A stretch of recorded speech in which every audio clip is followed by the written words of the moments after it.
lesson is probably the last lesson of this year, my last lesson of this year. So I was wondering what to do, and I was surfing the internet and I checked out a website called Google Trends. Now this website talks about what is trending, what has been trending for this year 2019, and I came across some really popular words most used in this year. Now these words are used on social media like Instagram, Twitter, and so many other platforms. So if you don't know what they are, stick with me throughout the video because I'm going to share them with you. So our first word is impeach. And it's really no surprise that this word is really popular. Do you know why? Well, because this year there were charges made against President Donald Trump in order to impeach him.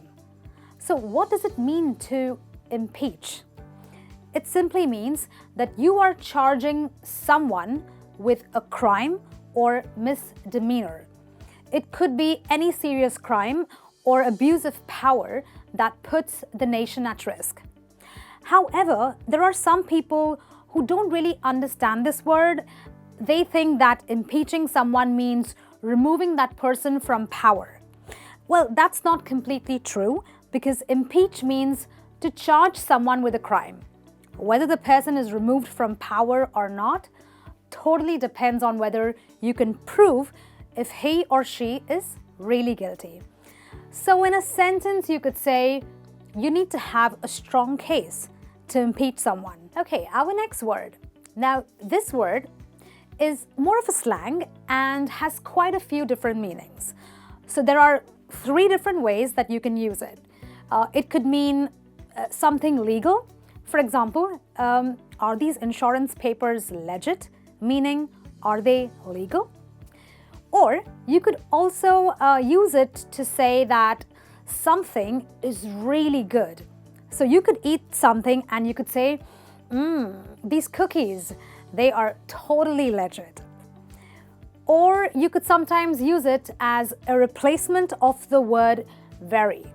So instead of saying very nice, you can say legit nice or legit awesome. For example, I could say that guy is legit awesome, meaning that he is very awesome. So there's 3 different meanings for the word legit. Our next word is stereotyping.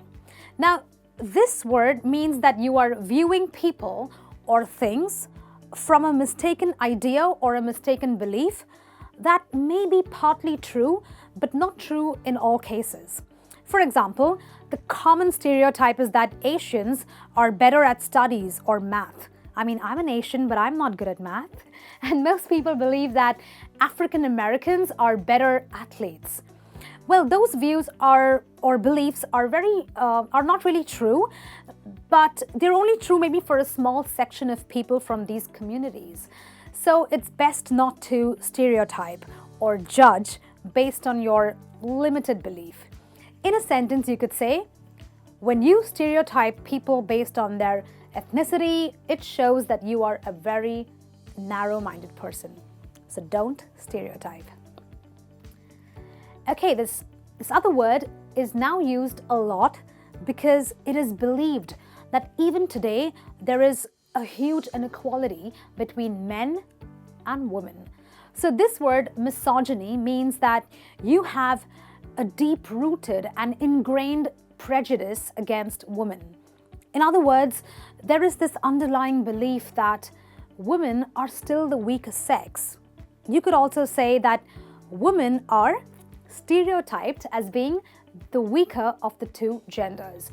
Now, the difference between the word we learned, stereotype, and misogyny is that stereotype is used for all kinds of people, but misogyny is related mainly to women.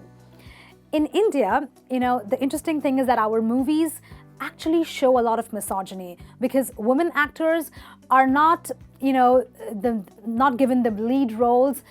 They're only used for eye candy, maybe for a little sing and dance. So in a sentence, you could say, a pay gap in the workforce between men and women could be a certain sign of misogyny.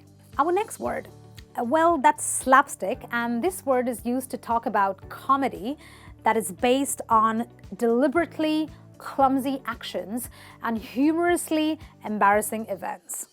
So in a movie, when you see a clown that slips on a peel of banana, or if someone's pants fall off while talking, that's very direct humor that will generate huge amounts of laughter. You know, it's not subtle humor, it's very in your face. In a sentence, I would say something like, I don't watch movies with slapstick humor. I just don't find them very funny. So that's the word slapstick for you. Okay, our next word. Now, there are many people who just love themselves, right? I mean, they love themselves. Now, that is not really a problem, but it can be a problem when you feel that the world revolves all around you. So a person who loves himself in a very selfish way without thinking of others is a narcissist. Now, today's social media culture is all about looking good, feeling good, and doing things to make yourself happy. And frankly, it can give rise to a certain narcissistic culture. Actually, if this problem goes on too far, it can also become a psychological issue, because as a narcissist, you could be manipulative, you could be non-productive, and a whole lot of bad things. So in a sentence, I could say something like, I wonder if people obsessed with selfies are narcissists. Do you? Okay then, our next word is minimalist. Now, this word refers to people who believe that less is more as far as things are concerned. So these people believing having, a very enriched life based on experiences and based on the philosophy that they don't need to have a lot of worldly possessions in order to feel good. Now, I believe I'm a minimalist. I might not really want to buy the latest gadgets or go buying branded outfits, but I might invest more time and money in traveling or just spending quality time pursuing my hobbies and, little things like that. So in a sentence, you could say, the minimalist lifestyle is more fulfilling and it's definitely less of a burden, right? So that's minimalist for you. Now, there are some people who don't say things directly, but they may make an expression that might hurt you in an indirect manner, of course. So a remark or an expression made while talking to hurt someone with the intent to hurt someone, but not expressed directly, is an innuendo. For example, if I want to say that John is secretly having an affair with Mary, I won't say it directly, but I might hurt John by saying, oh, well, John, you seem to be spending a lot of time at Mary's place, right? Now, that is an innuendo. So try not to use too many innuendos because it may offend people. If you want to talk, just talk directly. All right. This phrase, which is hissy fit, is a phrase that refers to an angry outburst or a temper tantrum. Now, when using it, you will say that someone threw a hissy fit. You will use the word throw or threw in that expression. Now, when you throw a hissy fit, it means that you get angry or you get upset all of a sudden. Now, this can be normal because we all get angry sometimes, right? But it's best if you don't throw a hissy fit too often.